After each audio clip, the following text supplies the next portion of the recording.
আমরা অনেকেই কিন্তু বিভব পার্থক্য এবং তড়িৎচালক শক্তিকে একই জিনিস মনে করি, বাট এদের মধ্যে কিন্তু কিছু বেসিক ডিফারেন্স আছে। তো আজকে আমি যে টপিকটা পড়াবো সেটা হচ্ছে বিভব পার্থক্য এবং তড়িৎচালক শক্তি। তো শুরু করলাম। দেখো, আমি প্রথমেই একটা এক্সাম্পল দিয়ে তোমাদের বোঝানোর চেষ্টা করি। ধরো এখানে দুইটা পানির বোতল আছে। প্রথমটার নাম দিলাম আমি এ নাম্বার পানির বোতল, আরেকটার নাম দিলাম আমি কি বি নাম্বার পানির বোতল। তো আমি এই দুইটা বোতলকে, এ আর বি বোতলকে একটা পাইপ দ্বারা যুক্ত করে দিছি। দেখো, তাহলে পাইপ দ্বারা যুক্ত করলে এই বোতলে, এ বোতলের পানির উচ্চতা বেশি না, বি বোতলের পানির উচ্চতা কম। তাহলে এ বোতল থেকে পানি কোথায় আসবে? বি বোতলে আসতে থাকবে, যেহেতু এটার উচ্চতা বেশি। কতক্ষণ আসবে পানি? যতক্ষণ পর্যন্ত এই দুইটা বোতলের উচ্চতা কি না হয়, সমান না হয়। তাহলে এটাই আসলে কার সাথে যায়? কনসেপ্টটা বিভব পার্থক্যের সাথে যায়। বিভব পার্থক্য জিনিসটা তাই না, এখানে কি হয়েছে, দুইটা বোতলের পানির উচ্চতা সমান না হইলে বেশি উচ্চতার বোতল থেকে পানি কম উচ্চতার বোতলে আসতেছে, যদি আমি একটা পাইপ দ্বারা যুক্ত করে দিই।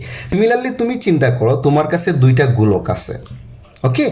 এই দুইটা গোলককে তুমি কি করলে? একটা তার দ্বারা যুক্ত করে দিলা, ইলেকট্রিক্যাল তার। তাদের মধ্যে যদি বিভব পার্থক্য থাকে, তাইলে আমরা জানি কি কম বিভব থেকে বেশি বিভবের দিকে কি যায়? ইলেকট্রন যায়। আর বেশি বিভব থেকে কম বিভবের দিকে কি যায়? কারেন্ট যায়, তাই না? তাহলে দুইটা বস্তুর মধ্যে বিভব পার্থক্য থাকলে ওই বস্তু দুইটাকে যদি একটা তার দ্বারা যুক্ত করে দাও, তাইলে ওই দুইটার মধ্যে কারেন্ট প্রবাহিত হবে, তাই না? যদি বিভব পার্থক্য না থাকে তাহলে ওই দুইটা বস্তুর মধ্যে কারেন্ট প্রবাহিত হবে না। এইটার মতোই যে উচ্চতার ব্যবধান থাকলেই পানি কি হবে? বেশি পানি থেকেই কম পানিতে যাবে।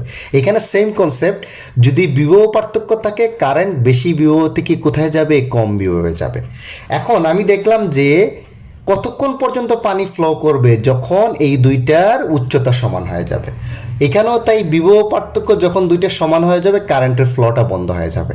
তাহলে আমরা কি করি? আমরা তো বাস্তবে কি দেখি? আমরা বাসা বাড়িতে যে এসি কারেন্ট ইউজ করি, আমরা তো দেখি আজীবনই কারেন্ট কি হয়? ফ্লো করে, তাই না? কারেন্ট নর্মালি শেষ হয়ে যায় না, 5 মিনিট 10 মিনিট পরে তার কারেন্ট কি হয় না? শেষ হয়ে যায় না। তাহলে এখানেও সেম আমি একটা দেখাচ্ছি যে আমি এখানে একটা কি করছি, ধরো এই যে তোমার উপরে, বাসার উপরে যে গাজি ট্যাঙ্ক থাকে না, একটা রিজার্ভার ট্যাঙ্ক, মানে পানির, বা একটা পুকুর চিন্তা করো। পুকুর থেকে আমি মোটর দিয়া এই বোতলে পানি ঢালতেছি কন্টিনিউয়াস, একটা মোটর কানেক্ট করে আমি এ বোতলে পানি ঢালতেছি। তাহলে তুমি চিন্তা করো, এ বোতলে পানির উচ্চতা সবসময় ধরলাম বি বোতলের চেয়ে বেশি রাখার জন্য, মানে এইটার পানির পরিমাণটা বা উচ্চতাটা আমি কি করতেছি? বেশি রাখার জন্য আমি একটা মোটর দিয়ে পুকুর থেকে পানি কন্টিনিউয়াসলি ঢালতেছি, যাতে কি হয়? এই পানির ফ্লোটা বজায় থাকে। আমরা জানি এই পানির ফ্লো তখনই বন্ধ হয়ে যাবে যখন এই দুইটার উচ্চতা কি হবে? সমান হবে। সো উচ্চতা সমান না হওয়ার জন্য আমি পুকুর থেকে মোটর দিয়ে কন্টিনিউয়াসলি এই পানি বাড়ায় দিচ্ছি তার উচ্চতাটা।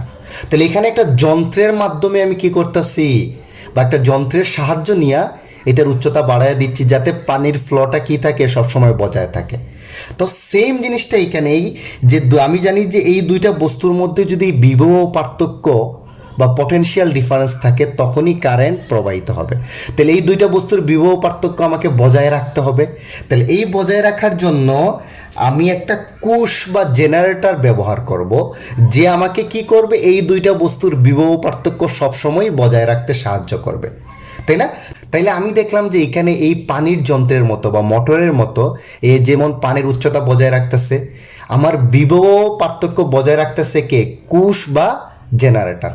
এই কোষ বা জেনারেটর যতটুকু বিভব পার্থক্য তৈরি করবে, তাকে ওই কোষ বা ব্যাটারির বা জেনারেটরের কি বলবো আমরা? তড়িৎচালক শক্তি। তাইলে চলো এই বিভব পার্থক্য এবং তড়িৎচালক শক্তিটা একটা সিম্পল বর্তনীর মাধ্যমে বুঝে ফেলি, কারণ আমরা বর্তনী দিয়েই সব কিছু করি। তাহলে বর্তনীতে দেখো একটা কোষ বা ব্যাটারি কানেক্ট আছে, এটার সাথে একটা কি সিম্পল রোধ কানেক্ট আছে। রোধ মানে কি? এটা বাল্ব কানেক্ট আছে, চিন্তা করো। তাহলে এই বর্তনীর যে কোনো দুইটা বিন্দু নিলাম, ধরো একটা বিন্দু এ নিলাম আর একটা বিন্দু বি। এ বিন্দুর বিভব ধরলাম বি এ, আর বি বিন্দুর বিভব ধরলাম কত? বিবি। তাইলে তাদের বিভব পার্থক্য কত হবে? ধরলাম বি এ, মানে এইটার বিভব পার্থক্য বেশি, যেহেতু কারেন্ট এই দিকে যাচ্ছে। তাহলে তাদের বিভব পার্থক্য বি সমান হবে এইটার বিভব থেকে তুমি এইটার বিভব বিয়োগ করে দাও, বি এ মাইনাস বিবি। তাহলে বিভব পার্থক্য আর কিচ্ছু না, বর্তনীর যে কোনো দুই বিন্দুর তার বিভবের যে পার্থক্যটা হবে বা পটেনশিয়াল ডিফারেন্স, বর্তনীর যে কোনো দুই বিন্দু, সেটাকে আমরা বলবো বিভব পার্থক্য। তাহলে এই বিভব পার্থক্য কন্টিনিউয়াসলি মেনটেন করতেছে কে? এই কোষ, ব্যাটারি বা জেনারেটর, যেটাই বলো, সেই বিভব পার্থক্য তৈরি করতেছে না? তাহলে সে যতটুক বিভব পার্থক্য তৈরি করতেছে সেটাকে বলবো তড়িৎচালক শক্তি। অর্থাৎ তড়িৎচালক শক্তিটা হইল গিয়া বর্তনীর কোষ, জেনারেটর বা ব্যাটারি যেই পরিমাণ বিভব পার্থক্য তৈরি করতেছে টোটাল, সেটাকে বলবো তড়িৎচালক শক্তি।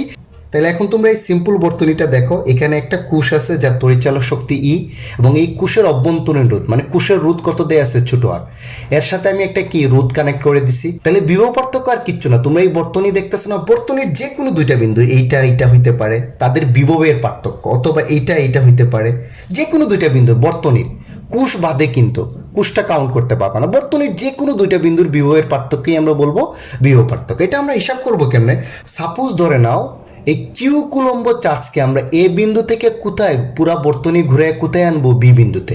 তাহলে আমাকে কিছু কাজ করতে হবে না, ধরলাম সে কতটুক কাজ করতে হচ্ছে আমাকে ডাব্লিউ কাজ।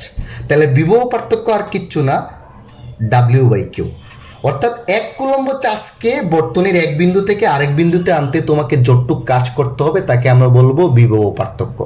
কিউ কুলম্বকে আনতে যদি ডাব্লিউ কাজ করতে হয়, এক কুলম্বকে আনতে কত? ডাব্লিউ বাই কিউ পরিমাণ কাজ করতে হবে। আমি কিন্তু বলছি বর্তনীর যে কোনো এক বিন্দু থেকে আরেক বিন্দুতে যাইতে যে কাজ করতে হয় সেটা হলো বিভব পার্থক্য।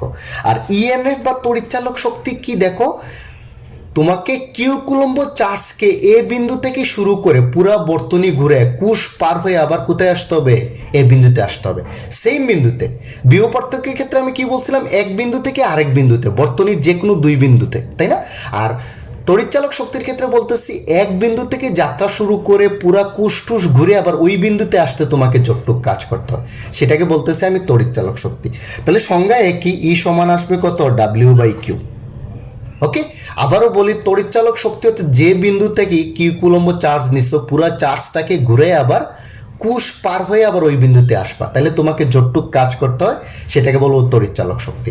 আর বিভব পার্থক্য হলো কোষটা কাউন্ট হবে না, কোষ বাদে তুমি বর্তনীর এক বিন্দু থেকেই আরেক বিন্দুতে যাও, যতটুক কাজ করতে হবে সেটাকে বলবো বিভব পার্থক্য, তাই না? তাহলে বিভব পার্থক্য সবসময় কি হয়? কোষের তড়িৎচালক শক্তির চেয়ে কি হয়? ছোট হয়। কেন ছোট হয়? দেখো তুমি চিন্তা করে, কাজটার পরিমাণ কম হচ্ছে না, এইখান থেকে দেখো ঘুরে এইখানে আনতে কাজ কম করতে হবে না, এই কাজের পরিমাণটা বেশি হবে না কোষটা পার হয়ে গেলে।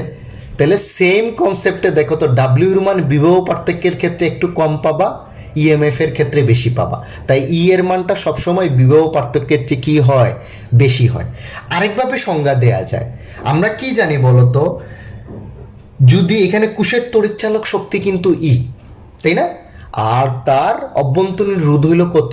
আর, তাই না? তাহলে আমরা এই বর্তনীর মোট কারেন্ট কেমনে বাইর করব? আমি এখানে আঁকাচ্ছি জায়গার জন্য।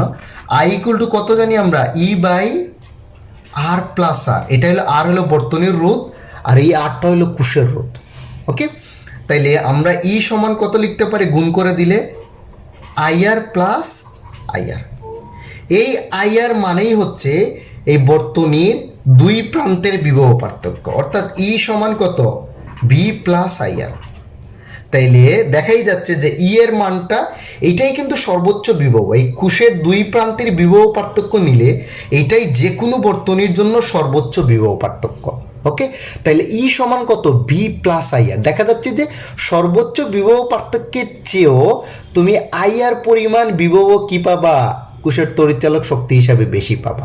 এই আইআরটাকে অনেকে কি বলে? হারানো ভোল্টেজ।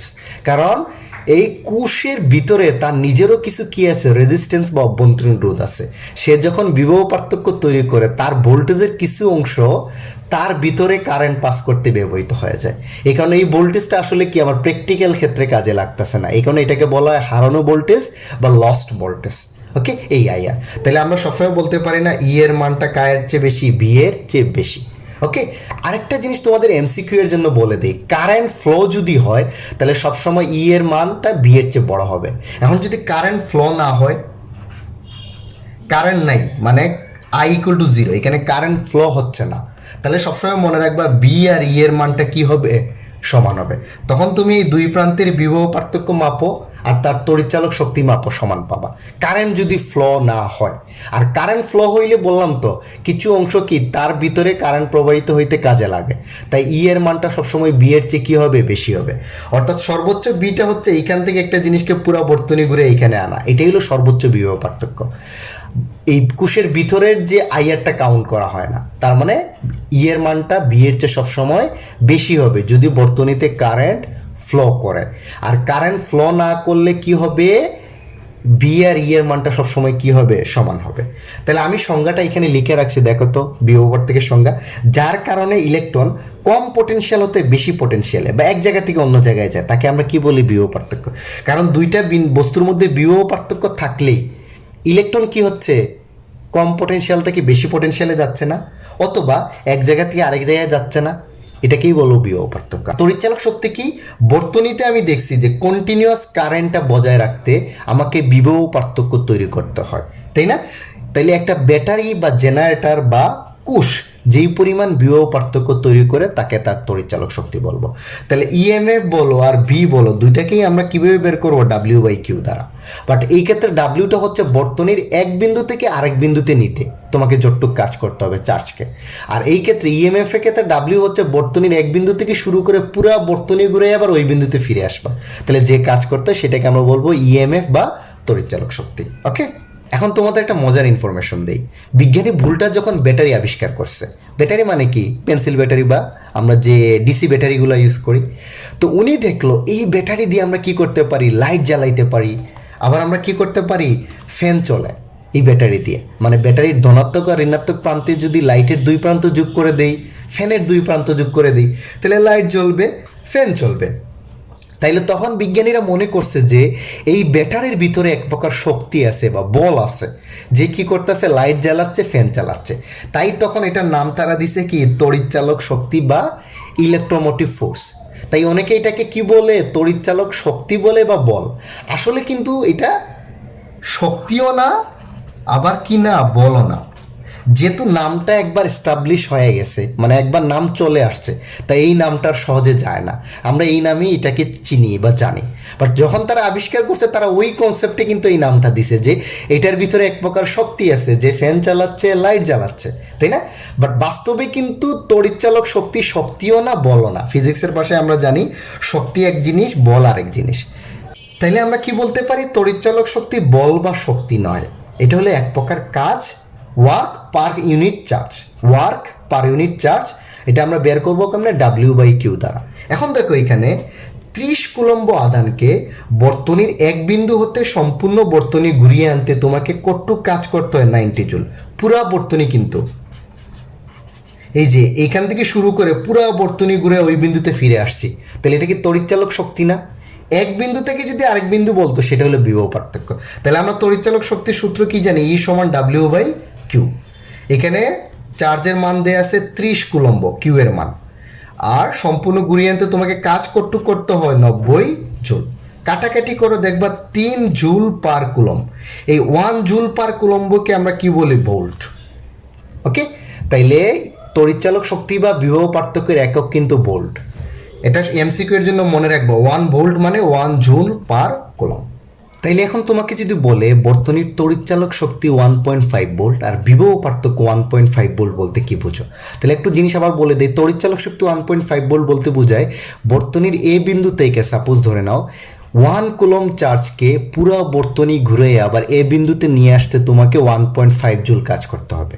এই যে ডাব্লিউ/কিউ, 1 কুলম্বকে নিয়ে আসতে যতটুক কাজ করতে হবে সেটাই হবে তোমার তড়িৎচালক শক্তি, তত ভোল্ট। আর বিভব পার্থক্য কিচ্ছু নয়, একটু জাস্ট চেঞ্জ হবে। 1 কুলম্ব চার্জকে বর্তনীর এ বিন্দু থেকে বর্তনী ঘুরে বি বিন্দুতে, বর্তনীর যে কোনো এক বিন্দু থেকে আরেক বিন্দুতে নিয়ে যাইতে হলে তোমাকে কি করতে হবে, 1.5 জুল কাজ করতে হবে। ডিফারেন্স ওইটা, এক বিন্দু থেকে শুরু করে আবার যদি এক বিন্দুতে ফিরে আসো সেটা হলো তড়িৎচালক শক্তি, আর এক বিন্দু থেকে আরেক বিন্দুতে যাও সেটা হবে বিভব পার্থক্য। এখনও সেই অঙ্কটা দেখো তো, এখানে একটা বর্তনী দেওয়া আছে, বলছে যার তড়িৎচালক শক্তি কত, 10 ভোল্ট।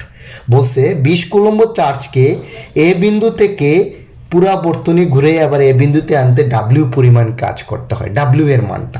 তাহলে আমরা সবাই জানি ই সমান কত বলতো, ডাব্লিউ/কিউ। তাহলে ডাব্লিউ সমান কত হবে, ই ইন্টু কিউ। তাহলে ই এর মান তো 10 দিয়েই আছে, আর কিউ এর মান আমাকে বলছে কত কুলম্ব চার্জ, 20 কুলম্ব চার্জ। তাহলে কিউ এর মান হলো 20। তাহলে হিসাব করে দেখবে 10 × 20 মানে 200 জুল। অর্থাৎ 20 কুলম্ব চার্জকে এ বিন্দু থেকে শুরু করে পুরো বর্তনী ঘুরে আবার এ বিন্দুতে আনতে হলে তোমাকে কত জুল কাজ করতে হবে? 200 জুল কাজ করতে হবে। আশা করি ব্যাপারটা তোমরা বুঝতে পারছো। Thanks for watching.